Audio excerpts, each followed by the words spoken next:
And with that, we are here to finish up with the tips for round two. And we start off with an interesting one from my perspective. Um, as far as we know, it's raining tonight. Want to get that out of the way first. Because of that, it's not going to be a blowout either way. Hawthorn's game plan, I feel, is inhibited in the rain.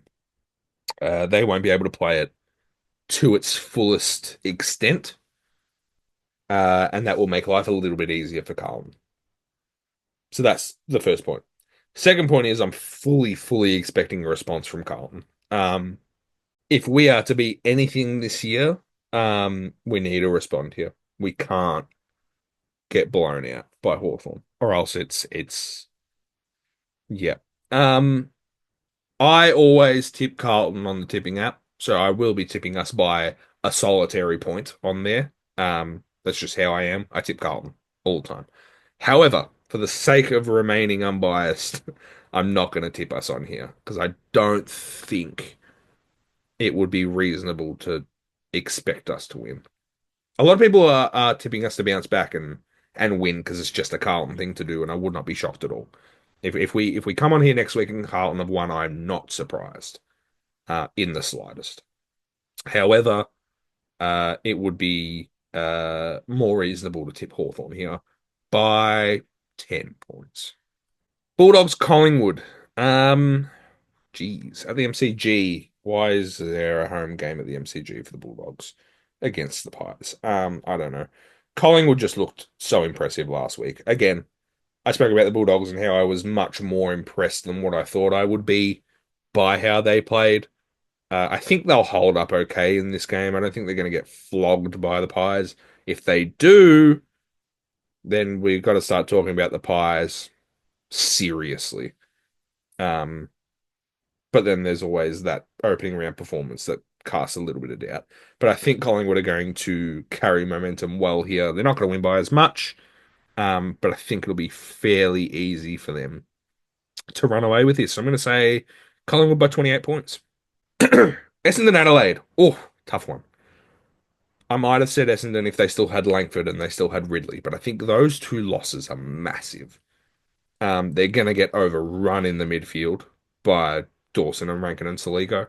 I'm all in on that midfield for sure. Even after one game, I don't care. Adelaide's forward line looks really good defensively, perhaps not as up to scratch, but then again, I don't think the Essendon forward line is unbelievable, especially without Kyle Langford, who I think is their best key.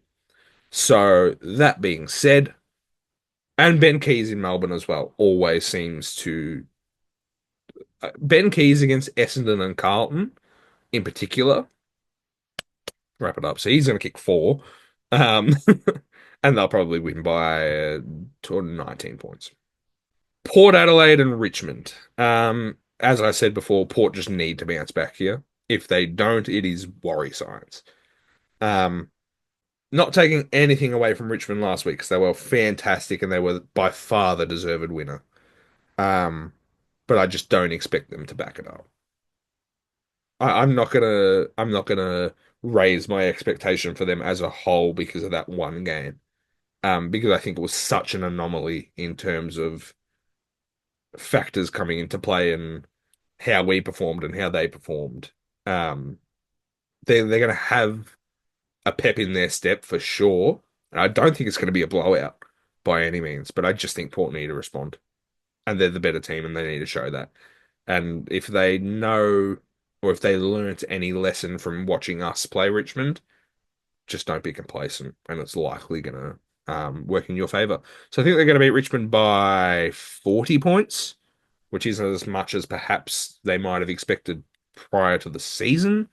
But yeah, I think it's an expectation that they should walk away with this fairly comfortably. Geelong St Kilda at Docklands. Yeah, no. I don't expect St Kilda to do anything in this game, to be honest. Geelong just looked unreal. I probably think they looked better than Adelaide if you analyze the two performances side by side, and that doesn't bode well for St Kilda at all, in my opinion. They're going to try to bounce back, but the way this Geelong team is set, I they're going to be hard to beat this year. I think they're going to be hard to beat in this game. And I think they're going to win by 45 points at least. I was about to say 45 points, but as I went to click it, I think it's going to be more. 52 points. I think they're going to run over this Saints team. I truly believe that. Brisbane West Coast. Yeah, another demolition job for sure.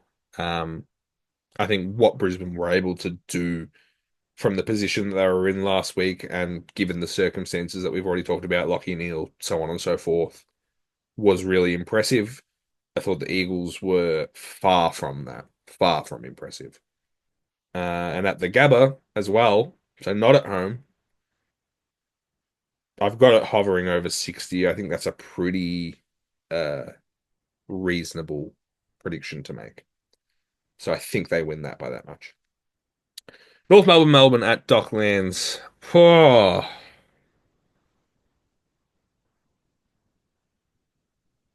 do North Melbourne win this game?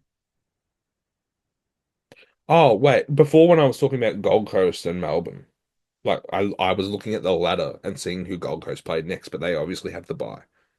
So Gold Coast Melbourne's next week. So ignore what I said about Melbourne needing to back anything that they did up in that game because it's this game. Um, yeah, do North Melbourne win this? That's a tough one. It's going to be close. I have no analysis. I have no analysis. Do I pick a draw? No, can't do that. I'm going to pick North Melbourne. I think they're going to do it. Until they show that they're miles off it, which I don't think they are. As I said, I thought they looked very improved against the Dogs. I'm going to back them in these types of games against the teams that I don't particularly think are going to show too much. Although Melbourne looked better than I expected against the Giants, I think I'm tipping North. I'm going to tip them by a goal. Freo, Sydney, two teams that need to respond. Sydney won't want to go 0-3, and they shouldn't want to go 0-3, obviously. But on the other side, the Dockers had a dreadful, dreadful, dreadful loss. And if they get beaten here at Optus Stadium, it looks equally as bleak for them. I said preseason that I thought the Dockers would go undefeated at Optus Stadium.